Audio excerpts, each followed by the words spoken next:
Yes, good morning, students.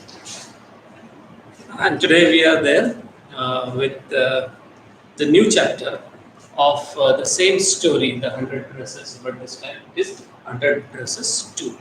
And we are in the part 1 of the story. So I hope you must have your books with you. And before actually we begin with the discussion of this chapter, let us just find out something which troubles you at this moment is what is the portion of yours in the coming MCQ examination. I'll just tell you, I have just now posted uh, one message in the group of class 10, and the chapters cover a triumph of surgery, a letter to God, then Nelson Mandela long walk to freedom, and under that I have given a tiger in the zoo. And next is two stories about flying. Both are there. His first flight and black aeroplane. Now, recently, just some minutes before I came to know that this one is not covered up for you, a tiger in the zoo.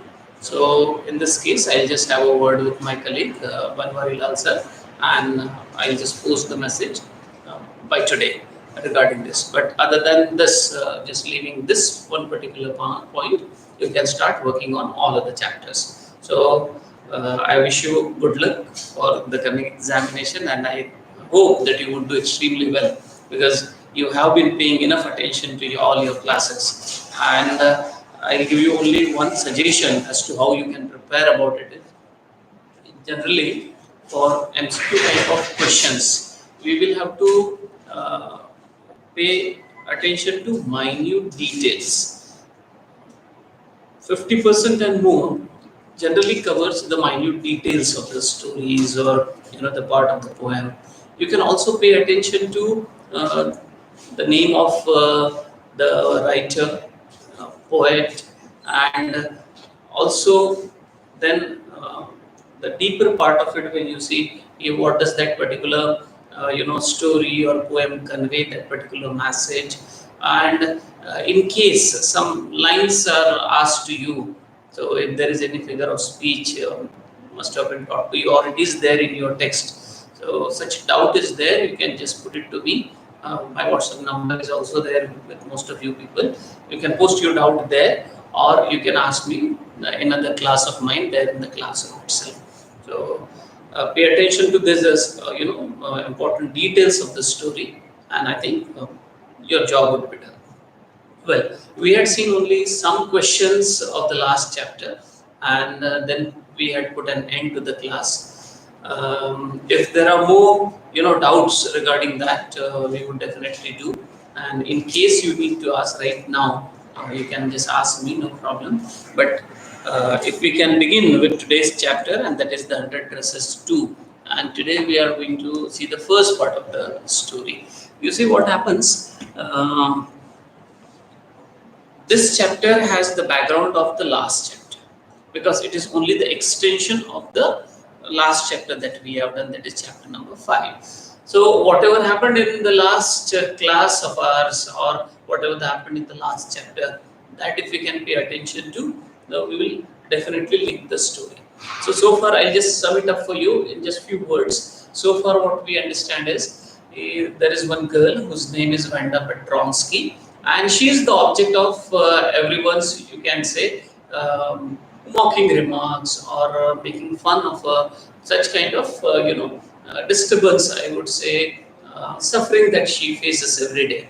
And she belongs to a poor background of family, and that is why, in general, the dresses that she wears is one particular, which is of faded blue, and she comes from far away place, and which maybe the surrounding may not be that good. So whenever she enters the class, her feet are generally more clad with dust, you can say, or clad with mud, and she enters the class accordingly like that. Most people find her as an object of fun, and so whenever they get chance, they just start making fun of her.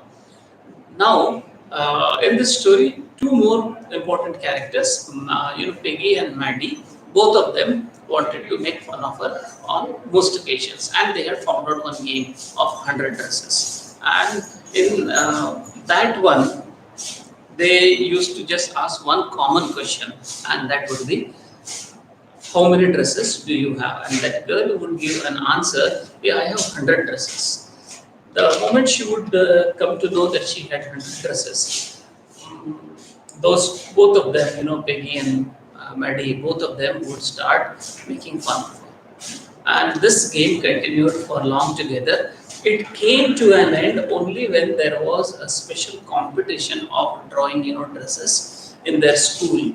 And for girls, this was the competition. For boys, it was something else. So for boys' competition, it's okay. We know the result, what had happened, and who had won the prize. But for girls, what we understand is it was one, you can say, awaited competition, and the probable winner was Peggy, because everyone felt that Peggy was able to draw any design, and she was able to get the face of anyone on the paper as it is basically like. So she was accepted and acknowledged, artist in the school. So everyone believed that this girl Peggy would be able to win the competition. Vanda had remained absent for some 3 days, and then the result was to be declared. The drawings, that were displayed there in that room, they were not just one or two, and that's what teacher had made reference to. The teacher said, there is a girl who has drawn or who has submitted not just one drawing or two, but all number 100.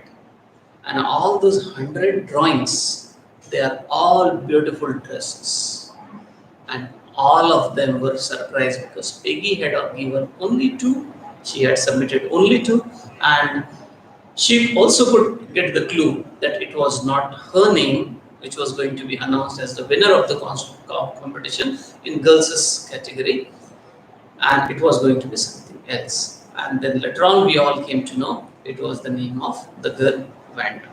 And when we concluded this chapter, the reading of the chapter and explanation, we tried to understand the girl when was giving this response that she had 100 dresses. So she actually meant it was the reference to the designs that she had created. All they were 100 in number, and all those designs were extremely beautiful, and all were made of silk.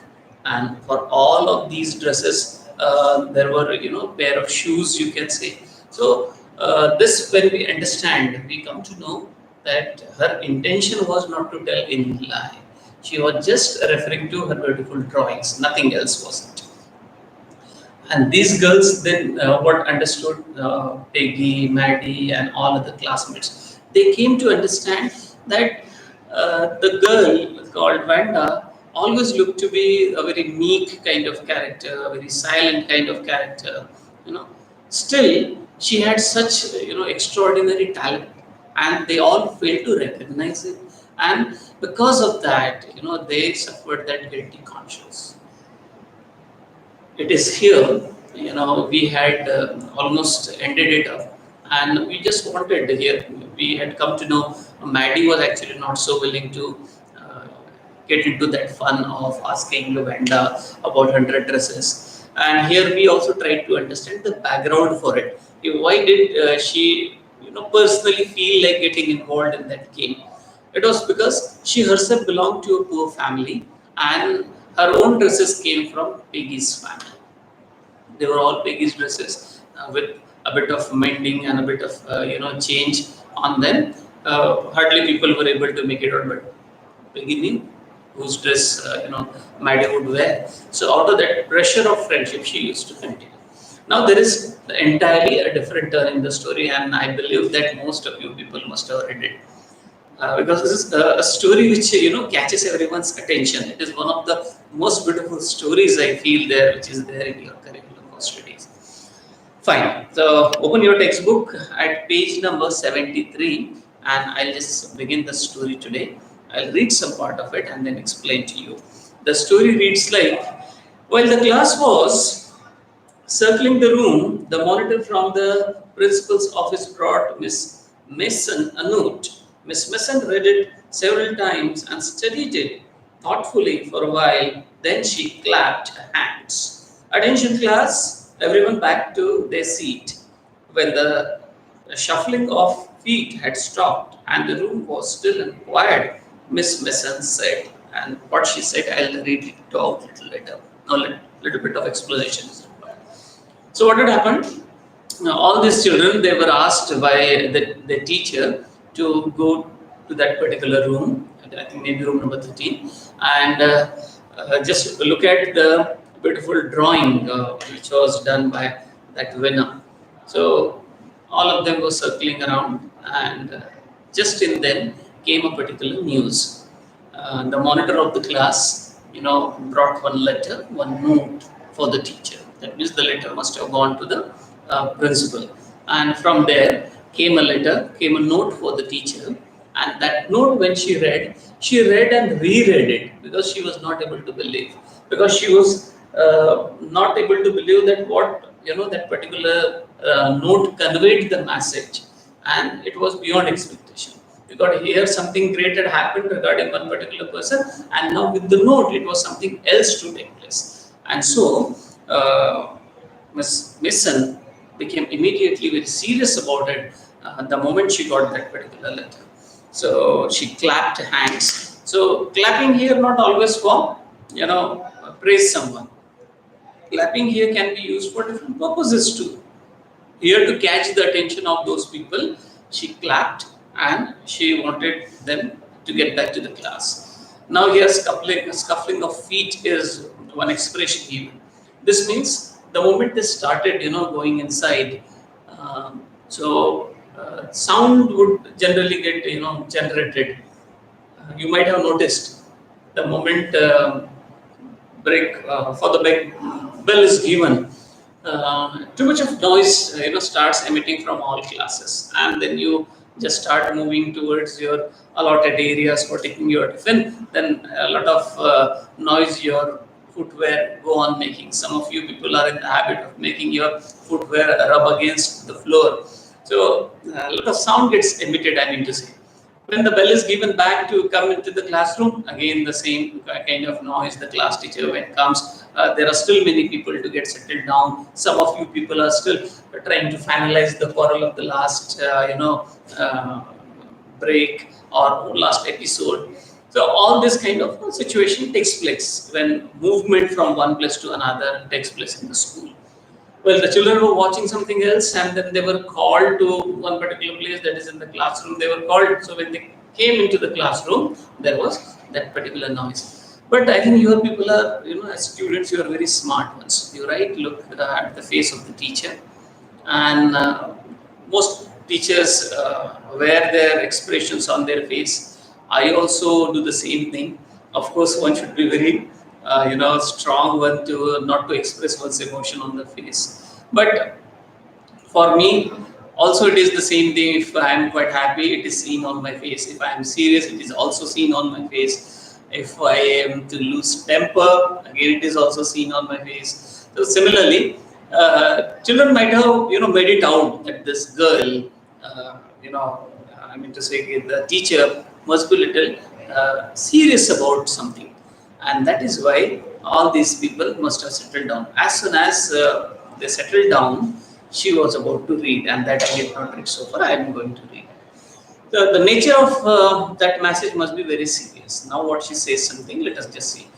I have a letter from Vanda's father that I want to read to you. And this news itself must be a clarion call to all of them. I mean to say, it might have boggled their mind. From Vanda's father, there is a letter. There is some note from Vanda's father, and Vanda was absent for these days. So what it must be? To know that when they actually come to know, they might all be very serious about it, and all of them would feel something, some wrong might have taken place at their hand. They might come to know this. The teacher goes on saying something, says, Miss Mason stood there a moment, and the silence in the room grew tense and expectant. Expectant in the sense, They were expecting, something to be said by the teacher. That is why they were expecting this. So expected. The teacher adjusted her glasses, like this, adjusted her glasses slowly and deliberately. Slowly you understand, but deliberately I'll explain to you why the teacher must have done it. As you want to express your seriousness about certain thing, so you have certain habits developed, and one of such habits common to most elderly people is if they wear glasses, they would either settle their glasses or they would remove their glasses like this. And this is what even the teacher there, in order to exhibit her concern for the note from Vanda's father, she had put on her glasses and instead she settled her glasses deliberately. Her manner indicated that what was coming, this letter from Vanda's father, was a matter of great importance. So all of them, must have been able to understand what the note might be. It must be not quite so simple, it must be so serious, and that they were all able to make it out from the gestures, as they were able to see of the teacher. I think you all are expert in this. You all very good psychologists. You read your parents' face and accordingly put all your demands, and you do understand the priorities also which one to ask at one particular time and who to ask that particular thing. You understand it so well. Similarly, when you are there in the classroom, so you understand whether the teacher is serious or not, and then you have to go with the mood of the teacher. Then accordingly you also make your expressions a little serious, though you may not be, but you do, and by that you want to just convey to the teacher, here you are ready to take that serious matter, whatever you are going to discuss. Now here, the teacher, all the expressions, gesture, body language expressed that it was very so serious. Everybody listened closely as Miss Mason read the brief note. And what exactly was the note from Vanda's father? Now I am going to read in the. So it read, the letter was like this. Dear teacher, my Vanda will not come to your school anymore. Jake also. Now, we move away to big city. No more Holopolak. No more ask why funny names. Plenty of funny names in the big city. Yours truly, Jan Petrovsky.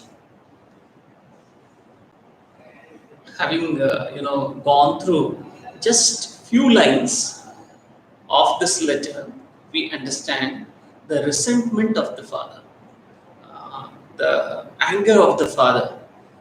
The father was quite concerned about his daughter.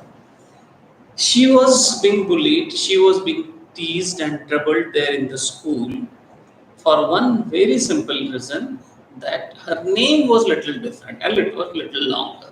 And since it was little longer, like my own surname, in Rajasthan, most people are not able to pronounce it correctly because this is not a very common surname over here.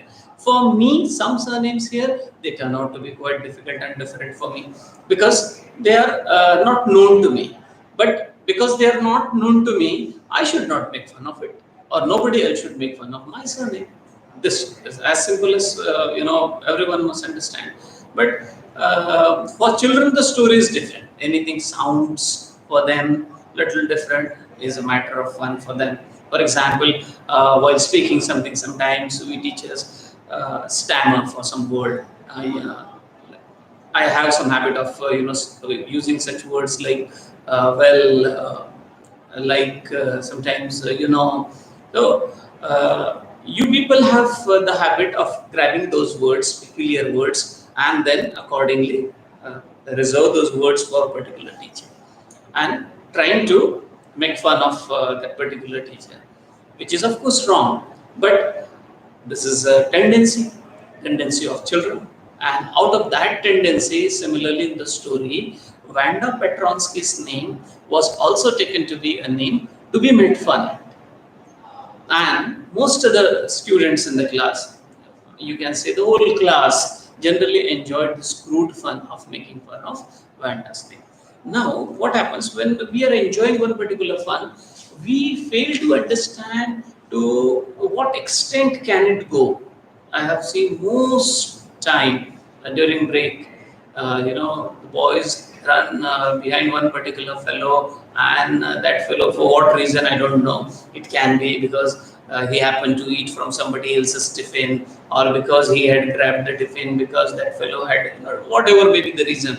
But when they run behind that fellow, it is possible that because many people are running behind such a person, so because of fear, he might fall down somewhere.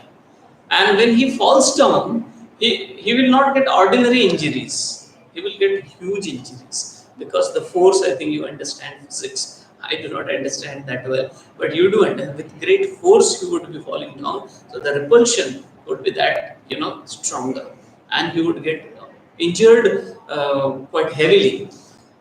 Therefore, we need to understand whenever any such fun is to be enjoyed, it should not be at the cost of somebody else's pride, or at the cost of somebody's, sacrificing somebody's happiness. By this, if we are deriving any fun, it is sadistic pleasure, and that's what all had, enjoyed, especially Peggy. Maddie did it because she had no option. She was just a good friend of Peggy, and in all conditions, she just wanted to be just with her, whether in good times or in bad times. That's what she had been doing.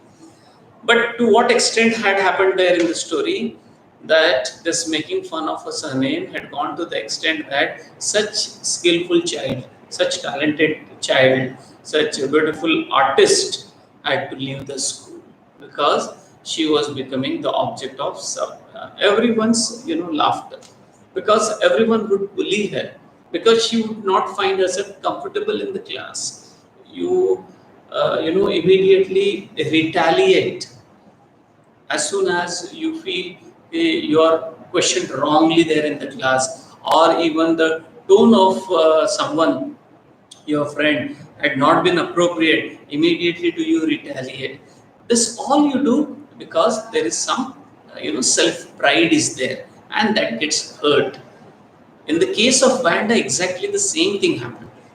She Vanda Petronsky was a girl of shy nature, but she had not done any wrong to anybody. Then why should other people make fun of her? But exactly what other people were doing was this: they were all troubling her, and because of this, we come to know that one letter was ultimately given by the father that he did not want his daughter to continue in the school. He wanted, and the words, that the way he has put over there, my teacher, my Vanda, that is my daughter, will not come to your school anymore. आज के बाद मेरी बच्ची आपके school में नहीं आएगी. This means all the troubles that my daughter suffered, and for that, if you had felt it was something wrong, and you might have put some effort, so thank you for all your efforts, but after this you are not going to face any such trouble. And for children, you felt it was some awkward sort of name, or some name on which you can make fun, and now you will not get that opportunity. It is not going to be any chance for you any further. And maybe she had one brother or sister of hers in the same school, so Jake also, that means the sibling, both of them were leaving the school. Now we move away to big city. That means this place where Vanda Petronsky was learning, or she was staying. It was not a very, you can say, it did not belong to a very reputed or very high society. But what he says is, it must be a smaller place, and therefore he says, he, my daughter, and we all are not going to stay here. We are going to shift from there. We are going to a big city. Let me just tell you, because there is a reference to big city, what happens over there. There is no restriction if you go to a very big city. Your self-individuality, your freedom is equally important as it is important of somebody else's. And therefore, you experience that feel of and sense of freedom, and in big cities you are able to do it more. The moment you come from big city to a small one, you notice that difference immediately. It may be in terms of the things that you are expected to wear. It may be in terms of the friendship that you are expected to either continue or cut off. It may be in terms of how long you can be out of home, and many other things. Your choices, your options of choices, and all such things. So, you will definitely exercise or you will experience once you go to a big city, there is a big difference when you compare. And therefore, he feels, yeah, because they had stayed in a small place, because they were in a school which probably did not value such good things, and therefore, Mr. Petronsky's children faced problem in that school, and therefore he was ready to leave that place, and no longer would those children be seen there in the school. And he said, no more hola polak. Here it is some expression you can say, but by this polak, if this word, you check it in the dictionary, you'll come to know that this man was one who had produced a lot of cinemas. So maybe a kind of cinema with a lot of anger. So referring to all that, there won't be any anger, there won't be any fun, to be poked at my daughter because my daughter is going to leave your school. No more ask why funny name, and because my daughter would not be there, so you don't have to ask why this funny name. No? And next, plenty of funny names in the big city. By this, what we should understand is, in city, people from all places come together.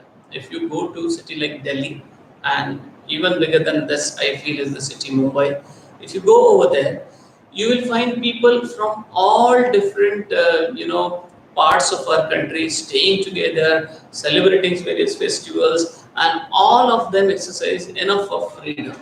The expression of speech is quite enough there in such big city. So what happens? The difference would be because people would be there from all different places and all funny names and all different names would be there. So nobody would pay attention to this because there are many like that. Therefore, this girl, Vanda Petronsky, will not face any problem, and even her brother would not face any problem there in the big city. But his letter to the school is in a sarcastic tone. You could not do much for my daughter there in the school. My daughter was there, and it was your responsibility to look after my daughter. It was your responsibility to see to it that nobody bullies her. But nothing from your end could happen, and therefore, I'm very much unhappy with you, and I'm leaving. This letter came at the point of time when Vanda had proved herself to be different and at the same time very talented.